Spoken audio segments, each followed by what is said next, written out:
All right, this is a little lesson about block sanding primer and then busting through the primer and then re-priming it, block sanding it again, and then getting it ready for paint. Because there's a lot of times and situations that when you are doing a car, and we're talking, you know, overall fucking deal, that you're going to have a lot of mistakes and a lot of imperfections that are going to pop up. I'm sorry, we're not talking about a steel body car, we're talking about a fiberglass kit car or a fiberglass car of any kind. And what happens is this fiberglass from the company itself, from the manufacturer, it's pretty much cheaply, inexpensively made. What they do is they have a mold and they put the gel coat in first, the gel coat, and then after the gel coat's installed, then they go ahead and either hand lay the fiberglass mat and resin in there, or they blow it in with a hopper gun. Now in this situation, this car that we're going to look at, that was hand laid in there. It's a hand laid situation that they hand laid it in. But they still shot the gel coat in there. Now on this particular company, they used to put this white primer in first. They'd go ahead and spray this white primer in there, and then they'd put the gel coat on top of that. And then once they got the gel coat in, then they'd put the fiberglass in. Well, this company was a reputable company for being a piece of shit. And this is going to happen to you if you're building a kit car or you're working on a fiberglass kit car. You're going to run into these problems. And what we're talking about air pockets. We're talking about air pockets in between the fiberglass resin slash mat and the gel coat. The gel coat is a very, very thin layer. We're talking millimeters, all right, millimeters, because that's actually the finish of the fiberglass product that you're looking at or working on. What happens is when you block sand that gel coat down, you actually thin the surface out and you go into the fiberglass mat and resin. And when that happens, what the deal is you start getting these air pockets because the fiberglass mat and resin wasn't laid in properly, and it created bubbles. So let's go in there and look at the car we're working on, because we've already primed this thing twice. Actually, I spot primed it once, so we'll make it 3 times. And we blocked that thing out vigorously, but this is a situation that happens when working on these fiberglass kit cars, and it's a fucking nightmare. When this stuff starts happening to you, you really don't know what the fuck's going on or where it's going to lead you to, but it just turns out to really be a big major job of painting your fiberglass kit car. Welcome to D.I.Y. Automotive School with my friend Pete and Minnie, the body shop girl. It's everything you need to know about cars and more.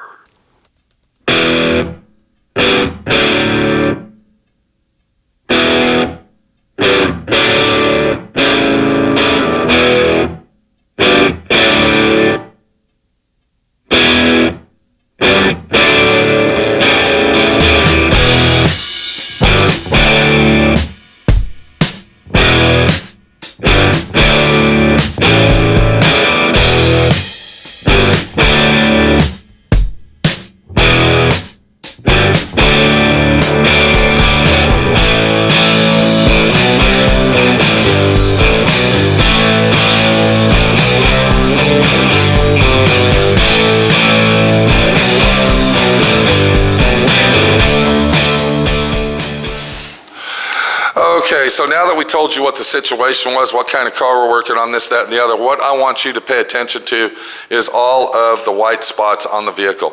Now, if you look real close, you can see that this has been meticulously sanded down.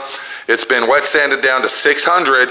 We started out with 2 full wet coats of primer on this vehicle. That was 2K primer. We blocked it down, and then we put 2 more coats of primer on it and blocked it down. But it's a continuous situation of problems that will arise. Look right here, and you can see where might be a little bit of filler or imperfections right there. All right, look real close where many of the body shop girls filled in pinholes. Okay, those are little pinholes that have arised. And I mean, it's just all over this car. It's everywhere. You can see it on the edges right here as I ride along the lip of the fender. The same situation. These are all little pinholes that Minnie had to fill in. And then this right here, this little interesting situation we're looking at here, that was actually a giant air pocket. That's the air pocket we're talking about, where there's no resin or fiberglass mat that meets to the gel coat, and when you go to sand it or even just pushing on it, it will create a large hole. Now, as we go down the fender, I want to show you this right here.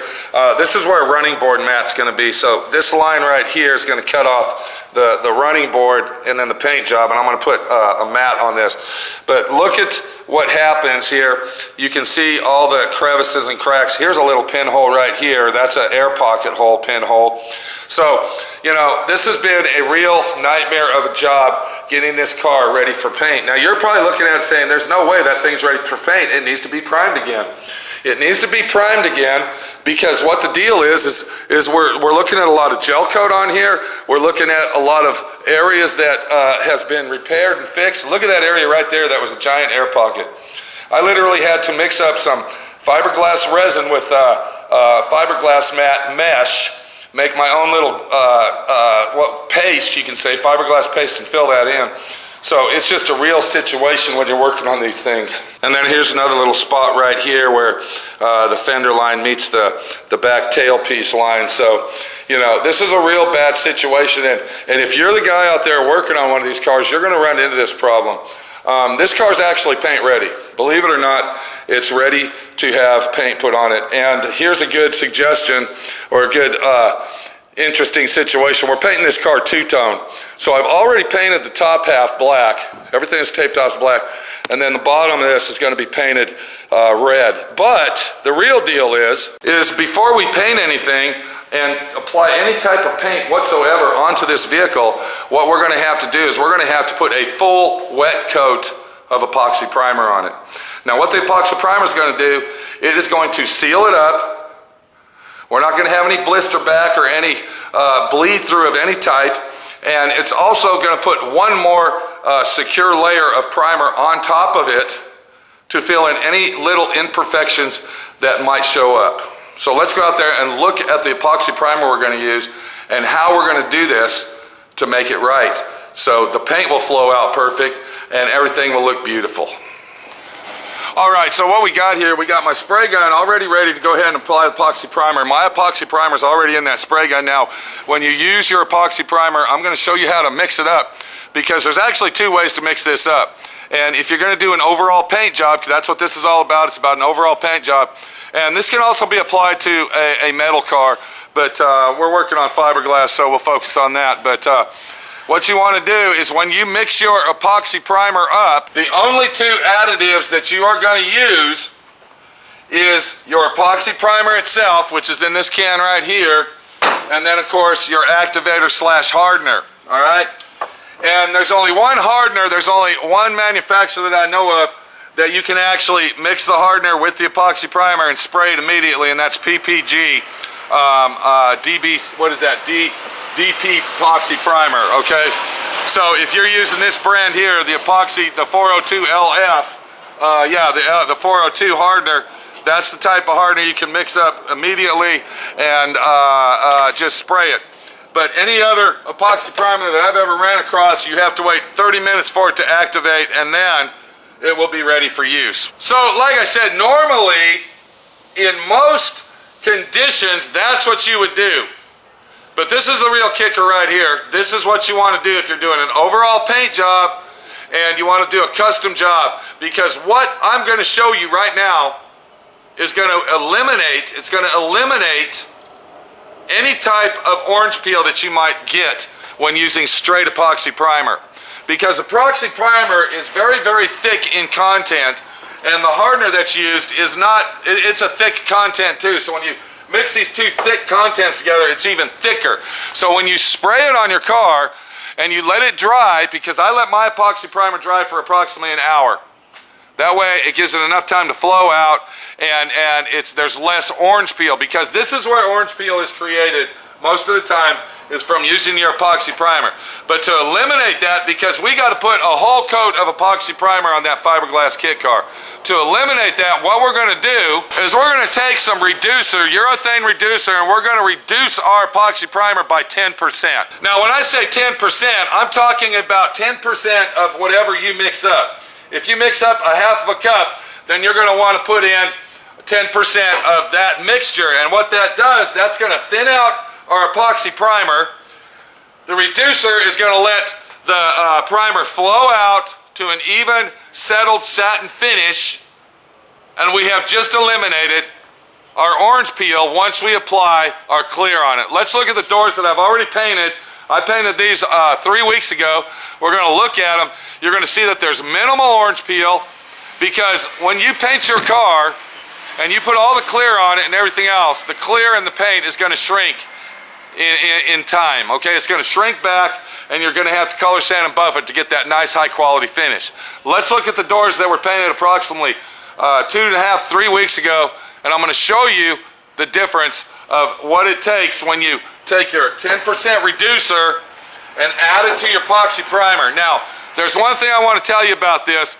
If you are working on a car that already has paint on it, and you're painting a fender, let's say, and you bust through that fender paint because you know, you went down to the metal and it's showing the edges of the old paints, you cannot use this. You can't use this, because what will happen is the reducer will have a reactive effect, and it'll blister around anywhere that you apply it to.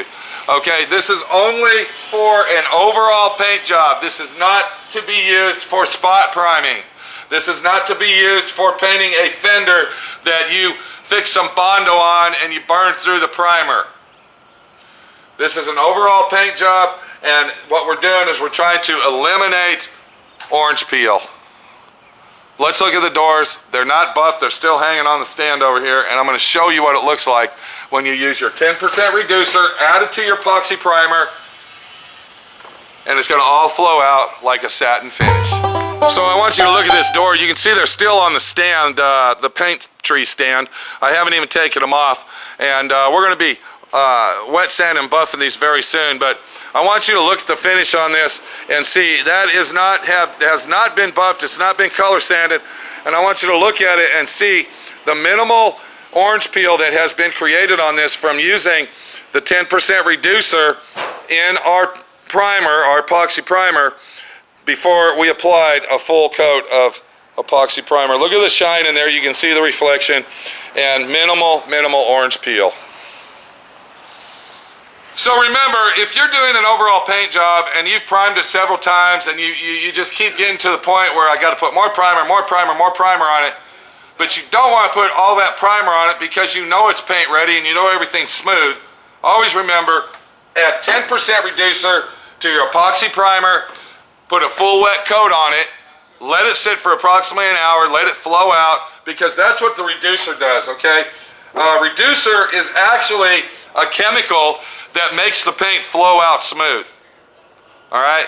It's a special chemical that's designed specifically for when you paint your car, it makes the paint flow out and atomize.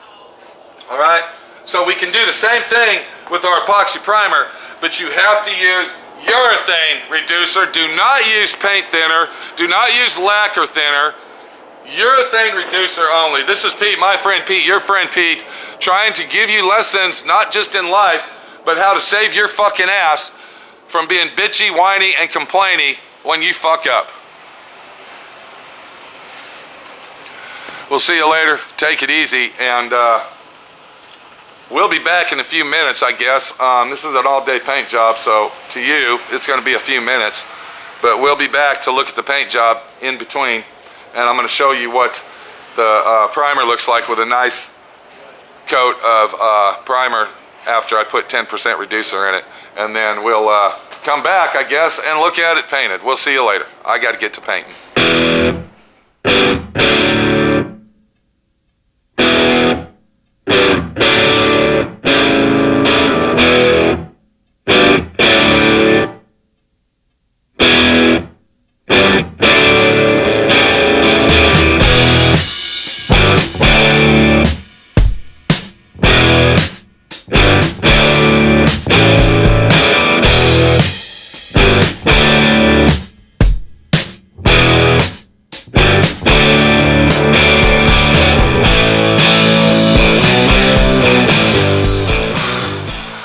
I just went ahead and applied one full wet coat of the epoxy primer, gray epoxy primer with 10% reducer added into the epoxy primer. Let's go look at it. I'm going to show you how silky satin this looks. You're going to be amazed. So if we look at the car, you can see that's one full wet coat of epoxy primer that has been applied to the car. But I want you to pay real close attention as I get down close to it here. No fucking orange peel whatsoever.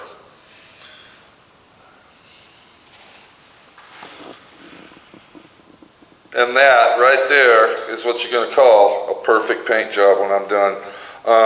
This is where a lot of orange peel is created, is when you are putting your epoxy primer on. And when you use the epoxy primer without the reducer, it causes and creates very, very thick orange peel, especially in a hot day or hot temperature, because it's going to dry very quickly.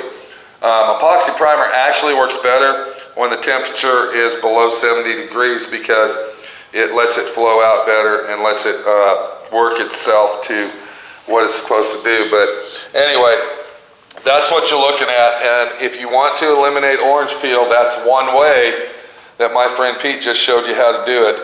It came out really beautiful. This is going to be a very, very nice paint job, and we're going to look at it when we're all done. Well, all right. Did I tell you this was going to be an all-day fucking job? Did I even tell you that? It's actually about 12:45. That's right, 12:45. So we're actually into the next day on painting this fucking 34 Ford. I started on it way early this morning, and it ain't about painting the Ford. It's about the epoxy primer and what it can do for you if you use the epoxy primer right. So let's go in the paint booth. I showed you what the epoxy primer looked like once we laid it down using our 10% reducer. All right, that's the most important thing here. But you cannot use it. Listen again, I'm going to tell you one more fucking time.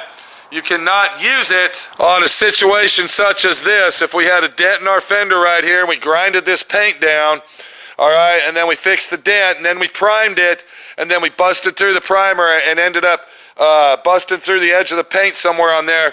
All right, you can't use the reducer on something like that. This is only for overall paint jobs. It's for custom paint jobs that if you're going to paint your whole car from start to finish, that's the only time that you do this. So once again, we saw the car in the epoxy primer.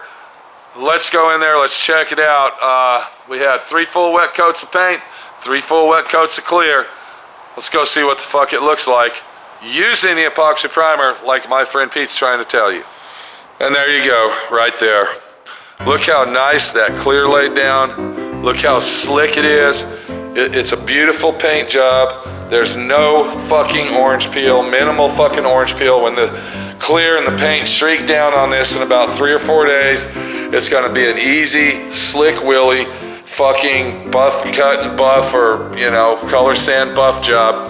And it came out beautiful. Look at the black paint on that. Look at the shine, the gloss, the clear. And this is due because we went ahead and did an overall real quick thin coat of epoxy primer, adding 10% reducer. So now you know the situation when you are working on a fiberglass kit car, or maybe possibly your metal body car, and you run into situation after situation, and you've reprimed, reprimed, block sanded, and you come across it where you got a bunch of spots all over it.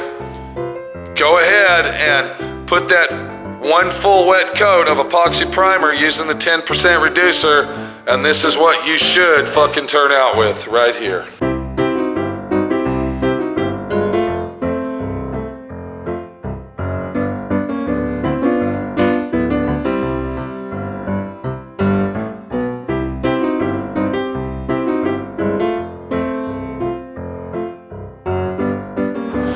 So while I was at it, in between painting the car body itself, I went ahead and painted the fucking dash over because I was unhappy with the way the dash came out. And I basically did the same thing. I went ahead and shot a nice thin coat of epoxy primer with 10% reducer Went ahead and shot that down and went ahead and repainted the dash. Now that's only 2 full wet coats of clear. That's going to be inside the car. We don't have to go 3.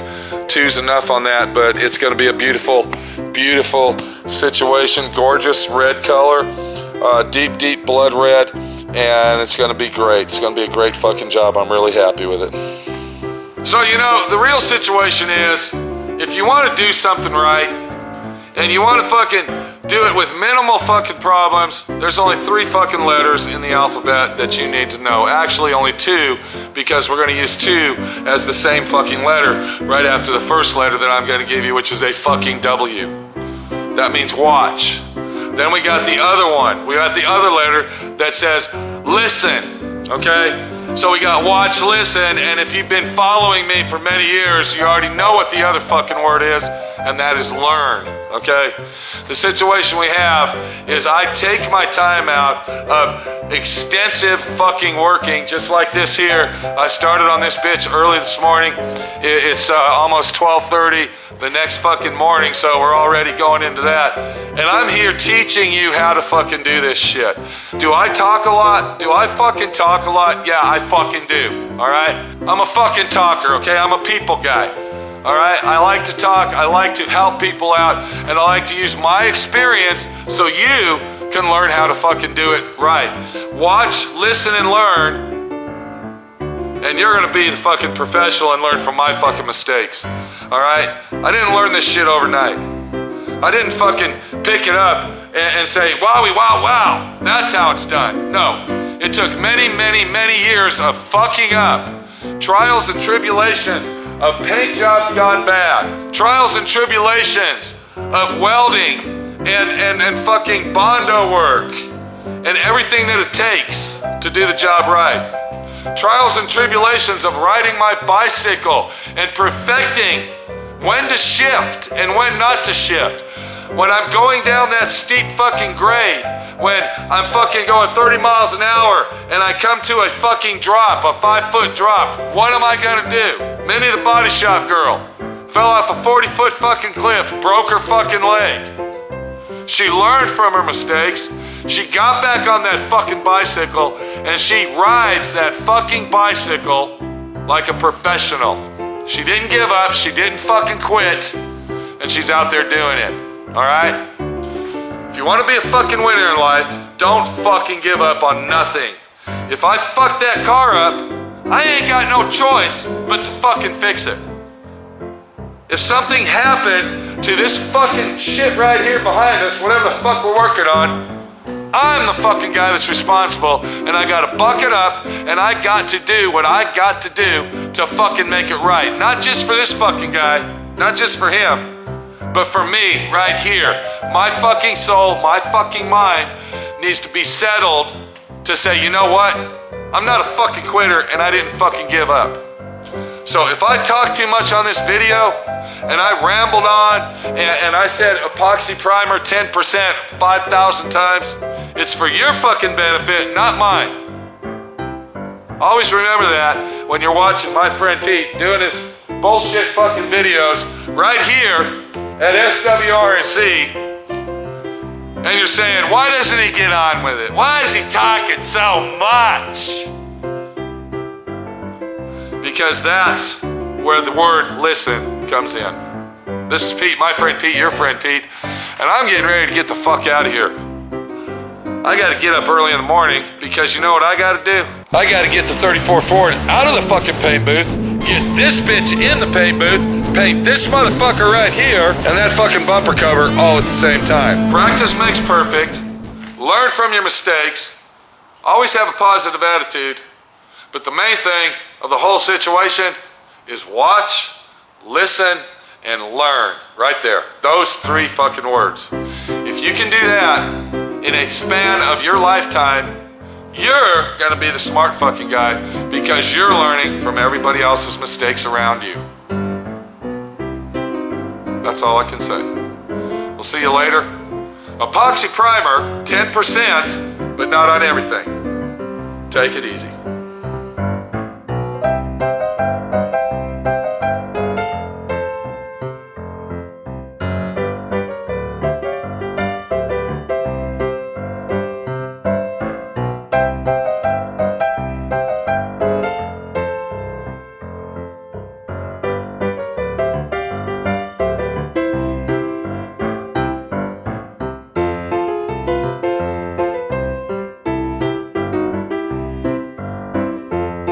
Thanks for watching D.I.Y. Automotive School. Classes don't stop till you know everything.